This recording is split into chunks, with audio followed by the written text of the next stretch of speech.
সুপ্রিয় দর্শক, আসসালামু আলাইকুম। বেশ কয়েক বছর ধরেই সড়কটি জরাজীর্ণ। বটের খাল নদী ভাঙনের কারণে দীর্ঘদিন যাবৎ সড়কের অনেকাংশই ভেঙে গেছে। এবারের বন্যায় সড়কের অনেকাংশই বিলীন হয়ে গেছে।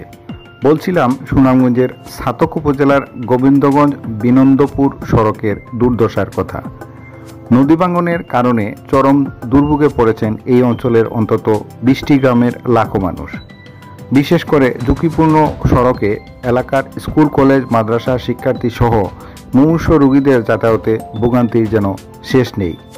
দিন দিন সড়কে যাতায়াতে ভোগান্তি বাড়লেও কোনো জনপ্রতিনিধি দুর্ভোগ লাঘবে এগিয়ে আসেননি। জনসাধারণের এসব সীমাহীন দীর্ঘ ভোগান্তির কথা চিন্তা করেই যাতায়াতে সড়কের দুটি ভাঙনে বাঁশের সাঁকো নির্মাণে করে প্রশংসায় ভাসছেন কয়েকজন উদ্যোক্তা। অবশেষে গত সপ্তাহে স্থানীয় সাবেক মেম্বার শামসুল ইসলাম, ব্যবসায়ী আব্দুল মুহিত শাকিল, মকবুল হোসেন, আলী হোসেনের সহযোগিতায় ভাঙনে বাঁশের সাঁকো নির্মাণের উদ্যোগ গ্রহণ করেন। 8 জন শ্রমিক নিয়ে এলাকার বিভিন্ন গ্রাম থেকে প্রায় 400 বাঁশ সংগ্রহ করে বাঁশের সাঁকো নির্মাণ করা হয়। কাজ প্রায় শেষ হওয়ায় এলাকার লোকজন এই বাঁশের সাঁকো দিয়েই চলাচল করছেন।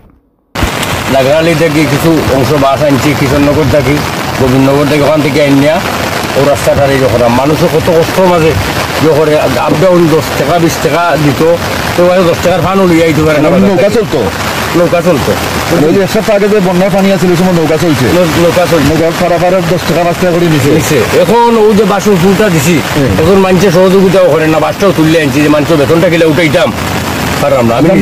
আমার নাম আলী হোসেন, বাড়ি কোন জায়গা? গোবিন্দনগর।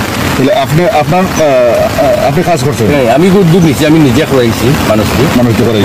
কতজন শ্রমিক? মানুষ 7-8 জন আসছেন। বাস কাটাইছি, আইনা ডোলাওয়াইছি, কাম করাইছি। বাস বাই মনে হয় 2-250 লাগে। 2-250 লাগছে মানে এখন কমপ্লিট নেই। আপনার এই ব্রিজের কাজ রয়েছে, ওই যে দন্না টন্না দেওয়ার, দুই সাইডের মানুষ যাওয়ার, কিছু ওই যে মাঝে মাঝে বান দেওয়ার রয়েছে। আরো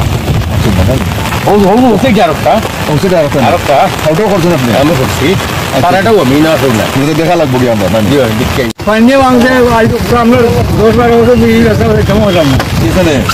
বাঙ্গাল লাগে 10-12 বছর গেছে।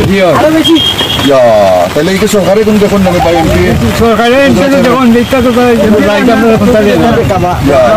এখন মানুষ চলাচলের